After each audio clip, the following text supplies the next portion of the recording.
Hey, how you doing? Daniel Ruiz Ties and the Writer's Life. I've just started this video and I can feel my right hand trembling again slightly. Let's hope it's nothing serious. Let's hope I get a selfie stick at some point, although I won't have a clue how you're meant to use those things. Even though it's called The Writer's Life, this has not been a productive day. Very little writing today. In fact, I think my routine was messed up by the meeting this morning. Also, I think the problem for me is that the rewrite is maybe not big enough. It's so straightforward and so simple, really, that I think that in itself might be the problem, that I might have been more productive had it been a more involving rewrite. I think I've turned it into too big a thing.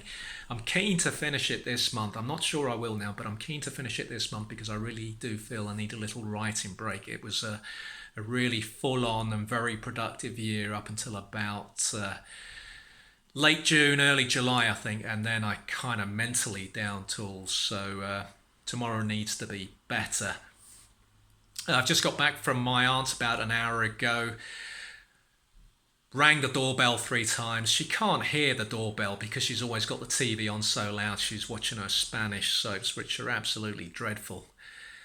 So I had to just bang the letterbox until she let me in. She showed me her new vacuum cleaner. I had to read the manual for her. I had to tell her how long it needed to be recharged. The manual said 6 hours. She said, "Oh, your uncle will start complaining about the electricity bills." I said, "You don't need to do the full 6 hours. Just do a couple of hours here and there. When it needs to be charged, you charge it." Turns out there's a missing piece or two as well, so I had to call the manufacturer. They said you've got to take it back to the retailer, which I can do. I will do with my aunt later in the week. The problem is, as soon as my aunt and uncle buy something, they get rid of the packaging. They only bought it on Friday. Everything has been thrown out. I said to them, "This is why you don't throw things out. This is why you keep the packaging." I had it recently, well, a couple of years ago with my laptop when I had to return it. I'd kept the box. Keep your box. If you've got room in your flat, keep your box. My aunt, despite her scattiness, despite her advanced years, she's got a very impressive grasp of small details. She is now the last surviving sibling of 11, and I think it's really important to tap her up for the family history, which I've been doing. There are, mysteries such as what happened to my granddad, who I never met. We know when he died. He died in July 1943, but it remains open to debate whether it was suicide or whether he was murdered by the Franco death squads that existed in the aftermath of the Spanish Civil War. So that's something I need to push on with because I made some initial inquiries on that front. And increasingly, my aunt and I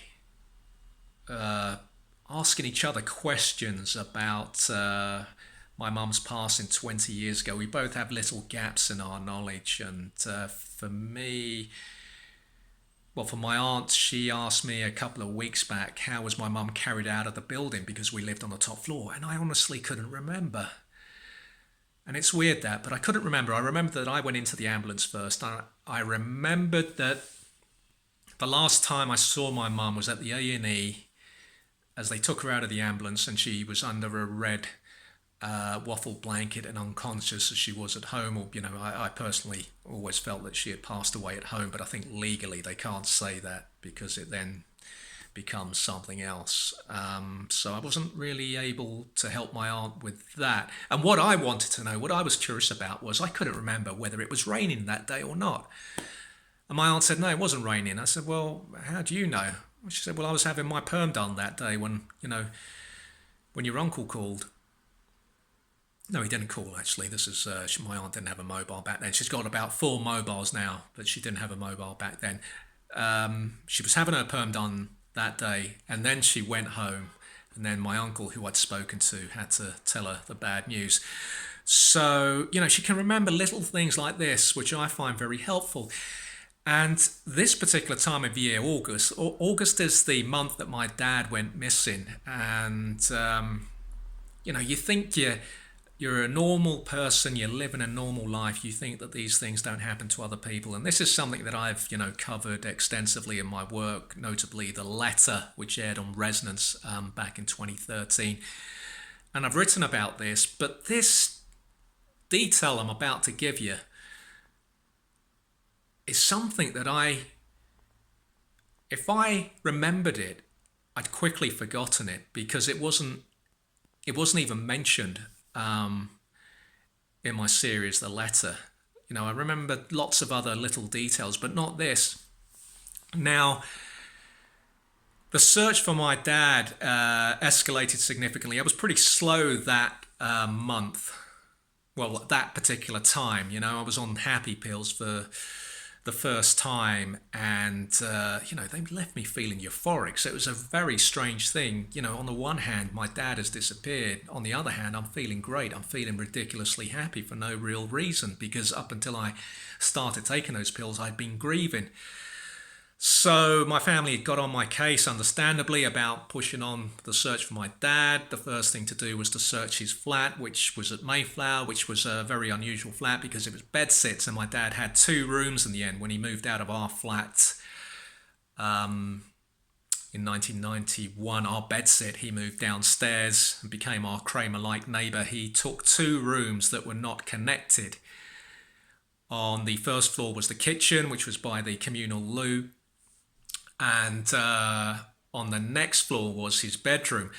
To get to his bedroom, which was the first room I looked in, I had to go through the window of the communal loo, which was a couple of floors up.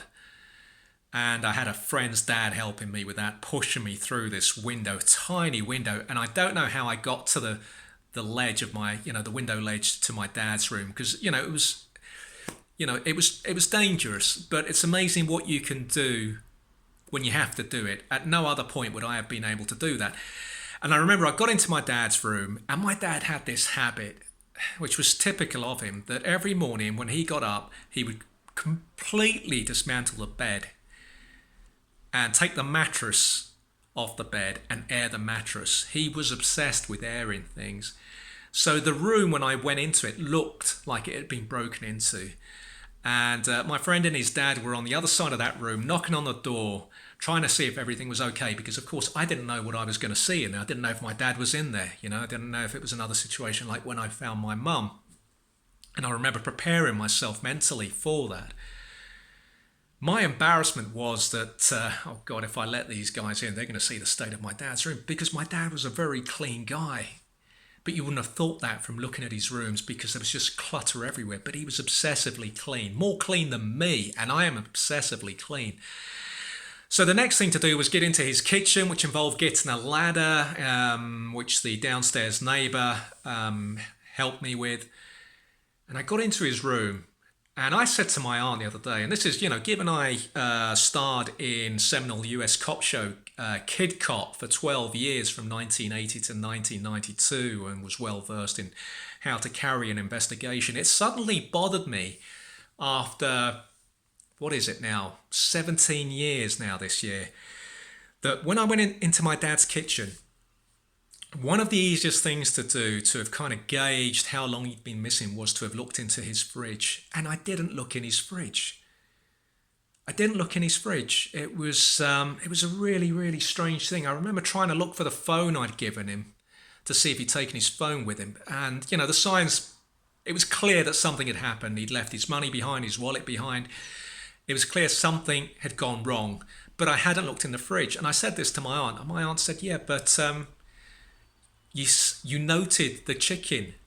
There was a chicken on the table that he was preparing. He'd covered it up. And you said that when you went into the kitchen, there was this horrendous smell which had you worried initially because you thought it might be something else, but it turned out to be this chicken. I have no recollection of that chicken. I think if you'd asked me 6 months on, from that day, do you remember the chicken? I would have said, what chicken? It's just something I think I immediately forgot. I don't know what I did with the chicken. Did I bin it? Did I leave it there? Because I think the search for my dad went on for another couple of weeks.